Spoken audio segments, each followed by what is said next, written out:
उनकी मैं बात करता हूँ। टाइम मैगजीन में मैं आर्टिकल मैंने पढ़ा है जो इसमें कहा गया कि भारत की इकानमी जो है वो अमेरिका की इकानमी को सरप्लस करेगी। उसमें सबसे बड़ी बात उन्होंने, लेकिन हमें अपनी आवाम का फ़ायदा नहीं चाहिए, पाकिस्तान को अपनी आवाम का फ़ायदा नहीं चाहिए, पाकिस्तान को खुशहाली नहीं चाहिए, पाकिस्तान।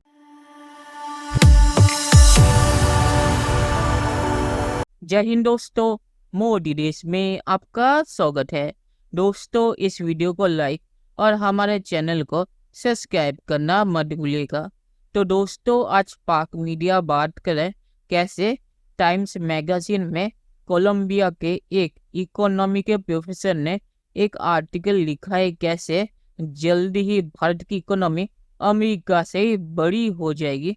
तो ये सुन के पाकिस्तान के होश उड़ गए। पाकिस्तान खुद दिवालिया होने से बचने की तैयारी कर रहा है और दूसरी तरफ भारत अमेरिका की इकोनॉमी को क्रॉस करने वाला है। टाइम मैगजीन में कोलंबिया के एक प्रोफेसर के मुताबिक तो पाकिस्तान ये देख के बहुत ही ज़्यादा रो रहा है और पाकिस्तान यहाँ पे भारत की इकोनॉमी की भी तारीफ कर रहा है। दोस्तों, ये वीडियो बहुत ही मज़ेदार है, तो इसे पूरा जरूर देखिएगा। तो चलिए और इंतजार न करके ये वीडियो देखते हैं। तो चीमा साहब, इन सारे सर्कमस्टांसेस जो मैं पिक्चर ड्रा करने की कोशिश की है मैंने, मुझे इसमें कहीं पाकिस्तान जीतता नजर आता है तो मुझे बताएंगे। और साथ में दूसरी तरफ मैं अगर बात करता हूं भारत के साथ, आपका एडजॉइनिंग है, उनकी मैं बात करता हूं। टाइम मैगजीन में मैं आर्टिकल मैंने पढ़ा है जो कोलंबिया यूनिवर्सिटी के प्रोफेसर, इकोनॉमिक प्रोफेसर ने लिखा है, हिरवंत पेनेगरा ने, कि किस तरीके से भारत की इकोनॉमी जो है आगे फ्यूचर में। उसको छोड़े, मोदी साहब ने अपनी कैंपेन शुरू कर दी है वहां इलेक्शन की। उन्होंने कहा कि मुझे अगली टर्म दो तो अमेरिका की भारत की economy will be the third biggest economy in the world. Japan को हम सरप्लस करके अमेरिका चाइना के बाद तीसरा नंबर भारत का होगा।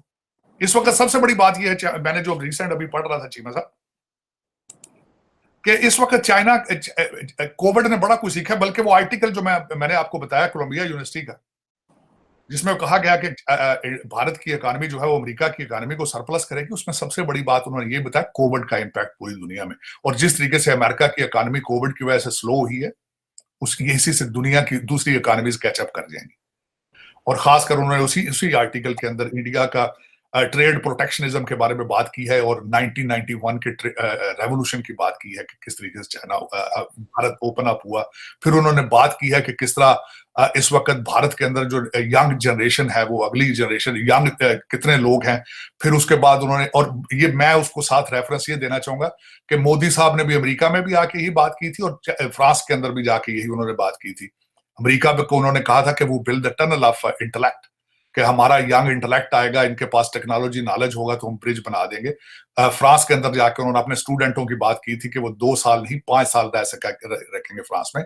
उन्होंने भी यंग लोगों को और डेस्पोरा को प्रमोट किया। और इस आर्टिकल में भी उन्होंने यही कहा था कि जवान तो हैं लेकिन पढ़े लिखे नौजवान, इंडियन इंस्टीट्यूट ऑफ टेक्नोलॉजी के नौजवान है। और मेरा नौजवान कहां जा रहा है, मंडी बहाउद्दीन का, वो जाके ग्रीस की किश्तियों में डूब रहा है, वो तुर्की की किश्तियों में डूब रहा है जाके। ये फर्क है। तो चीमा साहब, ये दर हकीकत एक बहुत बड़ा लम्हा फिक्री है, बहुत बड़ा लम्हा फिक्री है।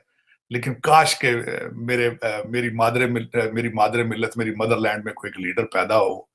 आप सोच नहीं सकते, मेरे जैसे कई यहाँ जख्मी पाकिस्तानी फिर रहे हैं, जो जख्मी, जो चाहते हैं कि पाकिस्तान भी, हमें पाकिस्तान से कोई अच्छी खबरें आए, हमारा पाकिस्तान भी बांग्लादेश की तरह आगे जाए, भारत की तरह आगे जाए।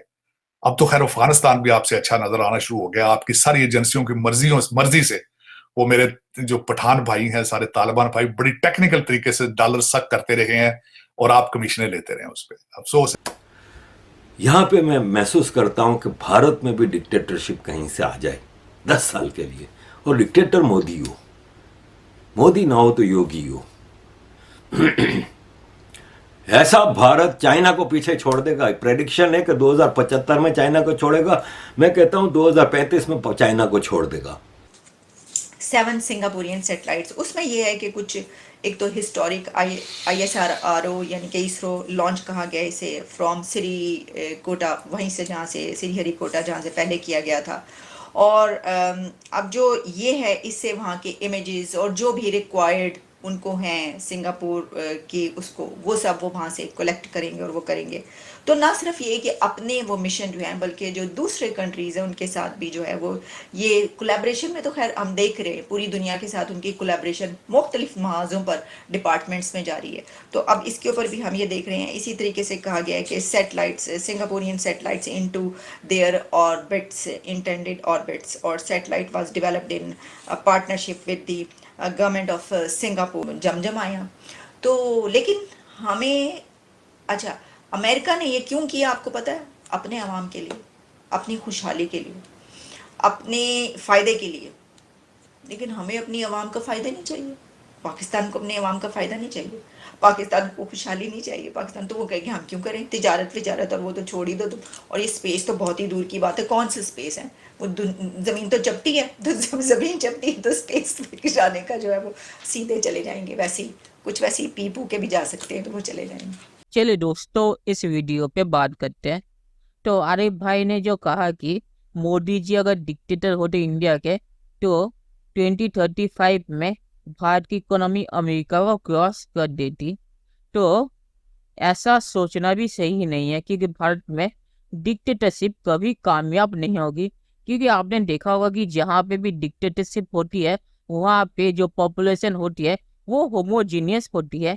चीन में भी 90% से ज़्यादा हान चाइनीज है, और दूसरे जो अरब देश है वहाँ पे भी 99% मुस्लिम पॉपुलेशन है। तो डिक्टेटरशिप ज़्यादातर होमोजीनियस कंट्री में ही कामयाब होती है, और भारत में डिक्टेटरशिप कभी भी कामयाब नहीं होगी। और डिक्टेटरशिप में बहुत सारे प्रोस एंड कॉन होते हैं, और सबसे बड़ा कॉन ये होता है कि अगर डिक्टेटर खराब आ जाए तो आपके देश को तबाह कर देगा। जैसे अभी शी जिनपिंग चीन को कर रहा है, तो सिंगापुर डिक्टेटरशिप में, मतलब कि सिंगापुर में भी डेमोक्रेसी के नाम पे डिक्टेटरशिप चल रही थी। तो सिंगापुर वैसे कामयाब हुआ, पर वो सिर्फ एक मिसाल है। डिक्टेटरशिप में बहुत सारे देश तबाह भी हो गए, जैसे चीन अभी तबाह हो रहा है, नॉर्थ कोरिया तबाह हो गया। तो डिक्टेटरशिप में जैसे कामयाब मिसाल है वैसे तबाहकुन मिसाल भी है। तो डिक्टेटरशिप की आशा कभी भी नहीं करनी चाहिए। फर्क नहीं पड़ता कि डिक्टेटर कौन है। और जैसे मैंने कहा कि भारत में डिक्टेटरशिप कभी भी कामयाब नहीं होगी, क्योंकि भारत एक डेमोक्रेटिक कंट्री है, और डिक्टेटरशिप के खिलाफ भारतीय हमेशा खड़े रहेंगे। इमरजेंसी के बाद भी इंदिरा गांधी अपने सीट से हार गई थी, क्योंकि तब भारतीय डिक्टेटरशिप के खिलाफ खड़े हो गए थे। और आखिर में मैं ये कहूँगा कि टाइम्स मैगजीन में जो कोलंबिया के प्रोफेसर है, उन्होंने जो कहा है कि भारत अमेरिका की इकोनॉमी को क्रॉस करेगा, फ्यूचर में जरूर करेगा, क्योंकि भारत की पॉपुलेशन अमेरिका से बहुत ही ज्यादा है। तो जीडीपी नंबर में भारत अमेरिका की इकोनॉमी को क्रॉस करेगा, पर कैपिटा में अगले 100 साल में मुझे नहीं लगता कि भारत की इकोनॉमी अमेरिका को क्रॉस कर पाएगी। तो चलिए देखते हैं कि फ्यूचर में क्या होता है। दोस्तों, ये वीडियो देखने के लिए बहुत शुक्रिया, और हमारे चैनल सब्सक्राइब करना मत भूलिएगा। Thank you very much.